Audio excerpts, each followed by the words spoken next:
I'm Elizabeth at A Literary Princess. If you are new here, welcome. I have a PhD in English literature with a focus on Victorian women novelists, and as you might expect, I love to read. Today I have my August wrap-up for you. So I read, you'd think I would count these before I start the video, but no, that would be smart. I read 9 books in the month of August and DNF'd 1. So we are going to talk about those. Let's jump in.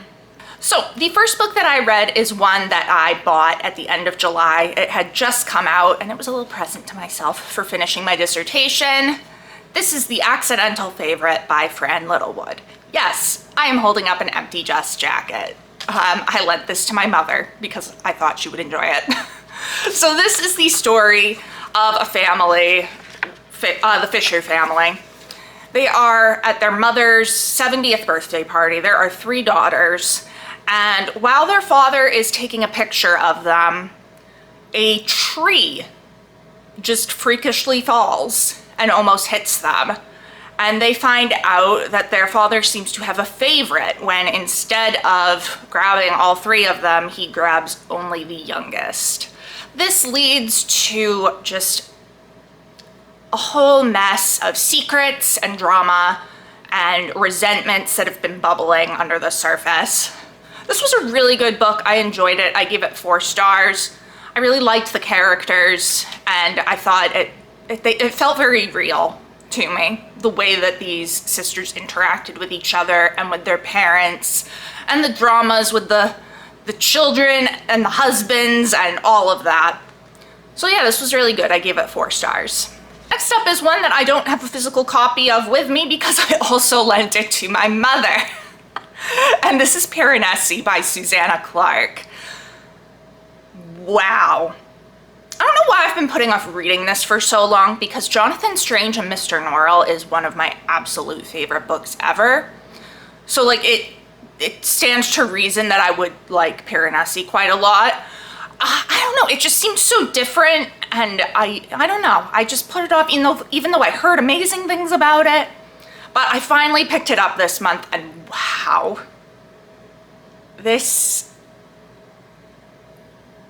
Wow. So we follow our main character, Piranesi, although that's not actually his name, but he doesn't know what his name actually is. He lives in this giant house that has tides that come in and out, and there are all sorts of different rooms and statues. And aside from one other person, he is the only one there. So we, along with him, find out what the heck is going on. And that's really all I'm gonna say, because it's best if you just go into this knowing the basic premise and that's it. That's what I did. Like I have managed to avoid spoilers, and I think it's because people know it's best if you go in completely blind. So I'm not gonna tell you anymore, but this is so good. Oh my God. What a phenomenal piece of literature. It is so well written. It is so beautifully described. It's just so good. This was my favorite of the month, which is actually, like, I gave almost everything 4, 4.5, or 5 stars this month, with the exception of the book I didn't finish and one book that we'll talk about at the end. So like, this was there was tough competition this month, is what I'm saying basically, and Piranesi was my absolute favorite. It's going to make my top books of the year, I'm sure. Where it'll fall in that, I don't know. But yeah, unsurprisingly, this was 5 stars. The next book I got out of my public library, this is Don't Let the Forest In by C.J. Drews. This is a young adult horror following Andrew, who attends a boarding school. It is a new year, and he's expecting his senior year to go pretty well with his best friend Thomas and his twin sister Dove. But things are weird. Thomas is pulling away. His parents have mysteriously vanished. He arrives at school with blood on his sleeves, and he is sneaking out at night into the forest that is off limits. and Andrew is worried about him. In addition to this, his twin sister Dove is really pulling away from him as well, whereas these three used to be incredibly close. Something happened the year prior. It is a mystery as to what. And so we follow Andrew as he tries to figure out what is going on. Why is his best friend acting so weird? And we discover the mystery of what happened last year. This was really good. I enjoyed it quite a lot.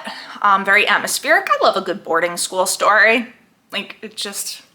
I also love really toxic, codependent relationships that are like friendship but also romantic. And that's what Andrew and Thomas have going on. I love stuff like that.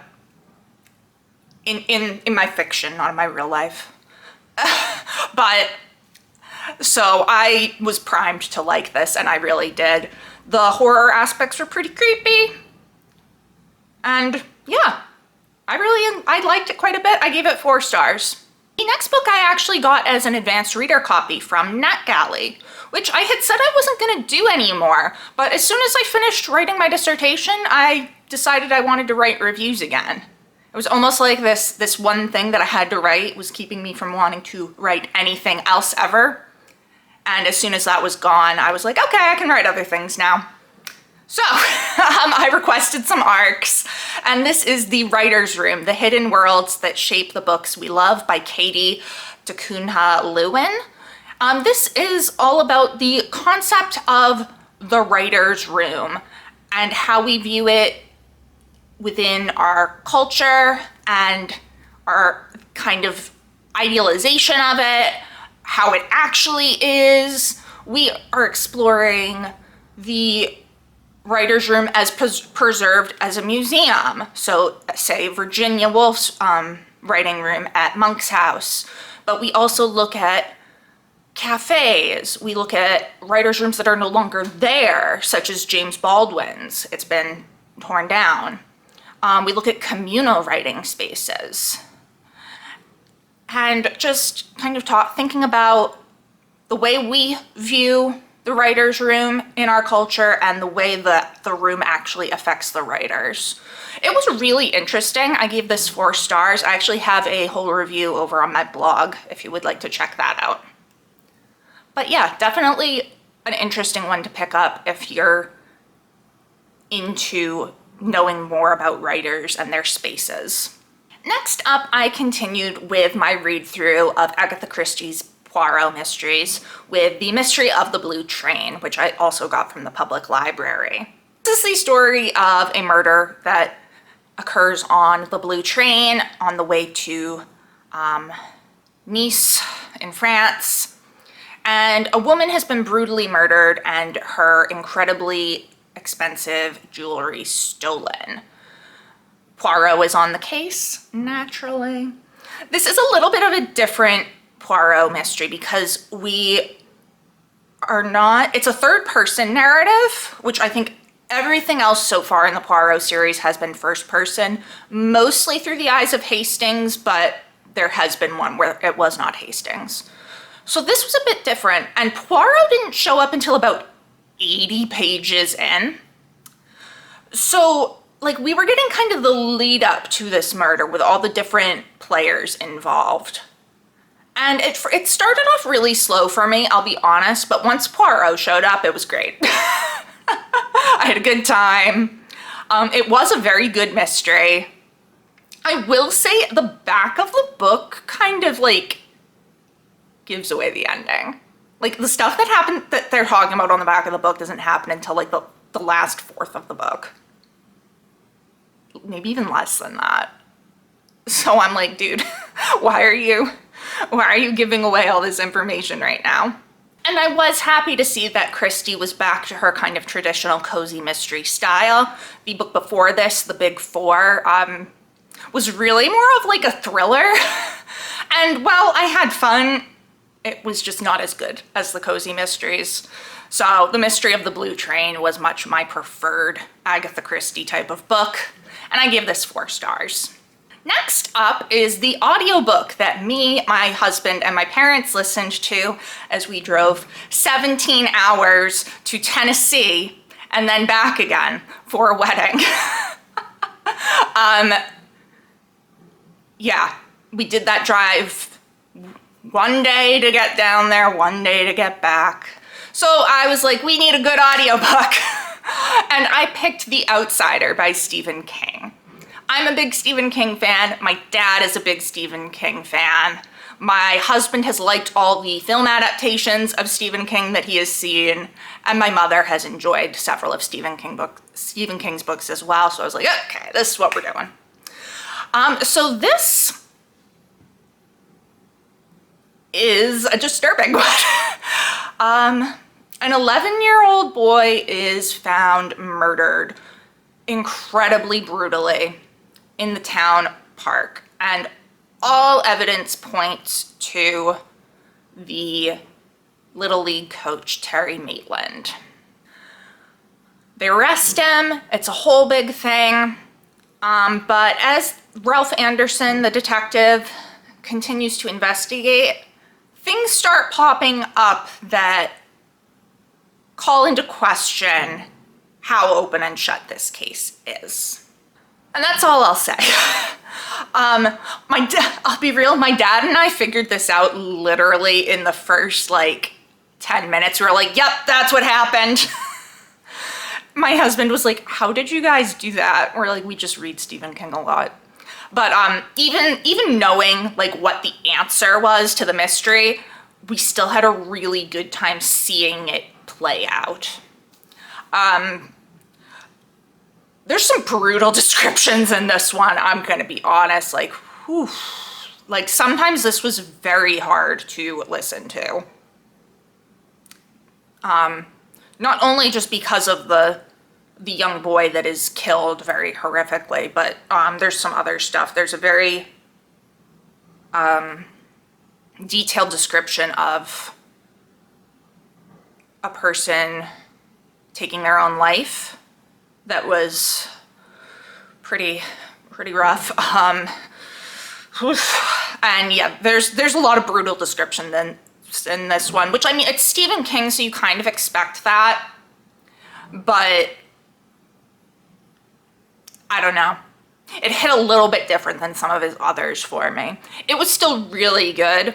We also have the return of Holly Gibney from the Finders Keepers series, which I have not read, but I've read the book that comes after this one, Holly, that's all about her. I never read things in order, it seems. But, so that was fun to see Holly again, even though it was kind of backwards timeline from what I had read last, but that's fine. And yeah, it was just really good. Stephen King always is. I will say I kind of fell asleep toward the end, I kept coming in and out of sleep during basically the climax of the book. It was a long drive, guys. But some of it felt a little anticlimactic, but overall it was a really good book. And the narrator did a great job. I don't know who narrated this. Hold on. The audiobook narrator was Will Patton, and I think he did a really good job. We all really liked him. So yeah, 4 stars, had a great time reading it. I would like to reread it in print maybe someday, if only to just kind of get some of the stuff at the end that I didn't, that I slept through. Oops. But, you know, really good. Highly recommend if you're a Stephen King fan. Another one from the public library was After I Do by Taylor Jenkins Reid. This is following Lauren. Her and her husband Ryan have fallen out of love, and honestly, they cannot stand each other anymore. So they decide that they are going to spend a year apart and not see each other at all, and see if they can kind of figure out, do they want to try to save this relationship and fall back in love, or do they want to end it and get a divorce? So we follow Lauren as she goes through this year, as she has conversations with her different friends and family about relationships and the nature of love and marriage. And I just really enjoyed this. Like, I thought this was fantastic. I have liked the other 2 books I've read by Taylor Jenkins Reid. I gave them both 5 stars. The first was One True Loves, and then earlier this year I read Daisy Jones and the Six.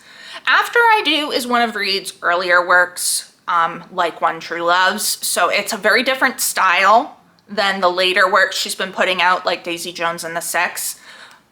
But I really, really like it. I like looking at these relationships the way that she does. I don't know, I just think she does a very good job. And like, sometimes this was kind of heartbreaking. Like, there were, when they were realizing they weren't in love anymore, it was just like, so yeah, I gave this 5 stars. I thought it was fantastic, and I'm really looking forward to my next Taylor Jenkins Reid, which I think is going to be Forever Interrupted, another one of her early ones. We finally get to one that I have a physical copy of. Jeez, a lot of library books this month. So, this one was for my 18th century novel project. It is The Life and Opinions of Tristram Shandy, Gentleman, whose name I can never pronounce, by Lawrence Stern.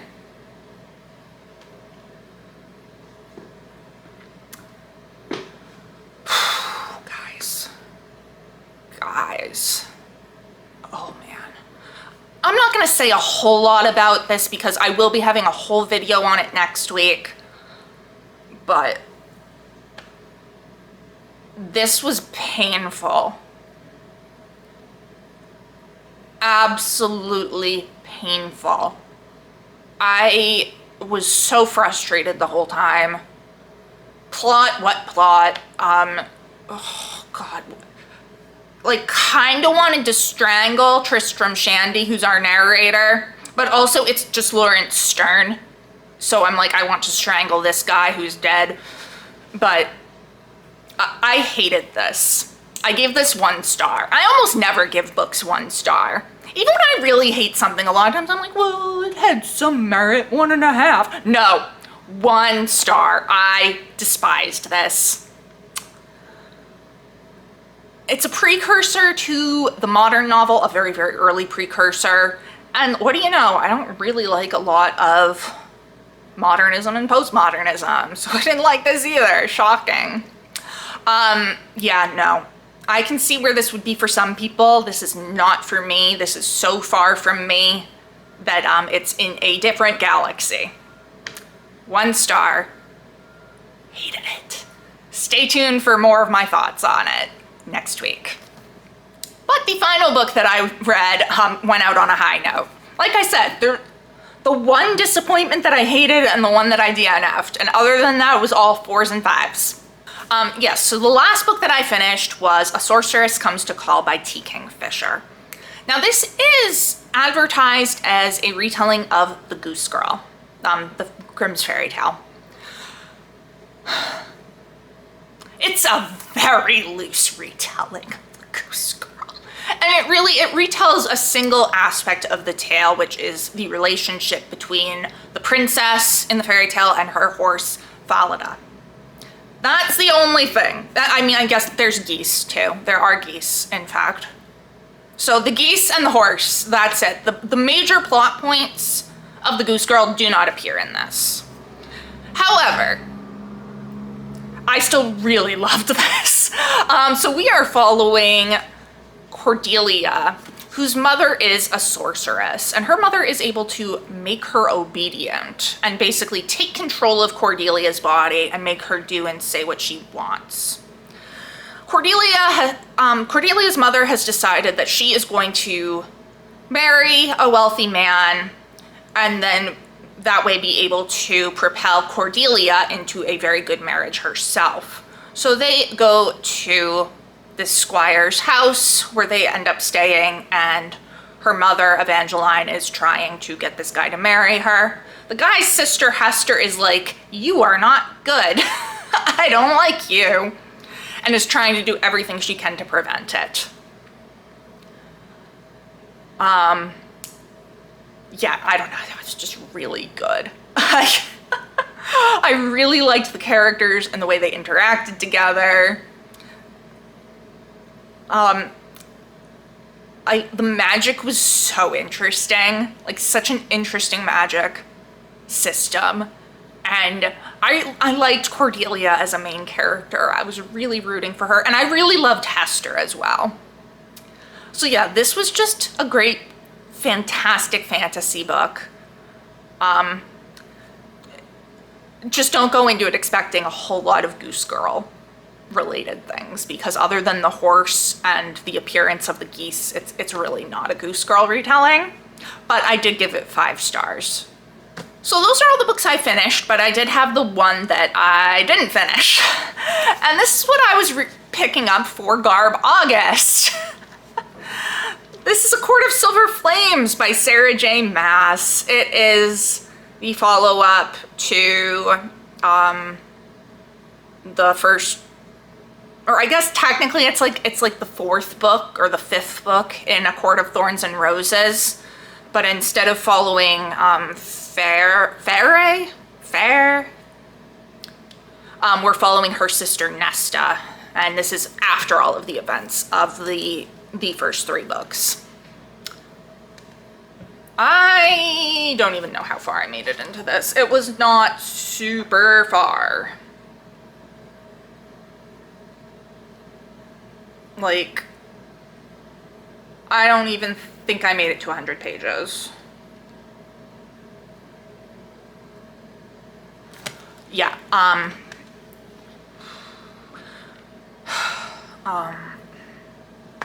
look, I loved the first 3 books in this series, but I read them almost a decade ago, okay? So 23-year-old Elizabeth has very different tastes from 32-year-old Elizabeth, and different things that she can tolerate. And 32-year-old Elizabeth cannot tolerate referring to characters as the male or the female. Like, the female nodded at her. The male grinned. Like, no, man, woman, the words are right there. And the whole thing is like, well, they're fairies. I don't care. It sounds disgusting, okay? It just sounds gross. I don't know what it is. It just, I feel like I'm watching a nature documentary. It's not sexy, okay? Like, these books are supposed to be sexy. It's not sexy. I couldn't stand it. I really couldn't stand it. I also did not really like Nesta as a character. I thought she was kind of being a brat. But I also don't, like, the other characters are also being jerks. So it's like, everybody sucks. Now, I'm fine with unlikable characters usually. My favorite book, Wuthering Heights. Like, I can do unlikable characters, but I don't know. I could not imagine reading a whole, like, how big is this book? This book is over 700 pages. I could not do it with the male, the female. Couldn't do it, no. So I DNF'd it. And like, I'm fine with it. I didn't care where the story was going at all. Like, I was not invested. I was like, because when I was thinking about putting it down, I was like, I mean, I don't really, like, I have no desire to see how it ends. So why should I keep reading it and torturing myself? So I put it down, and I'm getting rid of it. And I should fetch a good amount of store credit for it at the used book superstore, because it came out in 2020 and it's a hardcover in really good condition. So at least I will get something from it. But yeah, no, couldn't deal with it. So that is what I read in the month of August. Let me know down in the comments. Have you read any of these? What did you think of them? What did you read in August? If you enjoyed this video, please don't forget to give it a thumbs up and subscribe to see more of my bookish content. It has been great chatting with you. I will see you soon. Bye.